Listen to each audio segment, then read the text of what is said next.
ট্যাংনা শাড়ি পুডি নাকি? নদীতে পানি নাই তো মাছগুলো এখন কিনারে চাপছে, আর যেটুকু পানি আছে এইটুকু তো কঠিন স্রোত।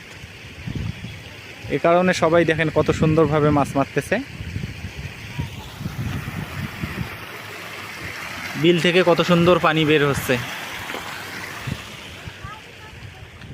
আর একটা জিনিস আমি লক্ষ্য করলাম, বিলে যেভাবে মানুষ কীটনাশক প্রয়োগ করতেছে, মানে ঘাস মারা ওষুধ দিতেছে,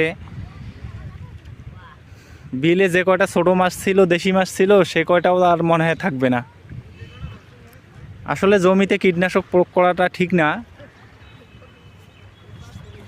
জমির উর্বরতা অনেকটা কমিয়ে দেয় এই কীটনাশক। মানুষ তো বোঝে না, কাজ সহজ করার জন্য কীটনাশক ব্যবহার করে। কারণ যাদের জমি তাদেরকে দোষ দিয়েও লাভ নাই, কারণ যে মানুষের দাম, কৃষানের যে দাম হয়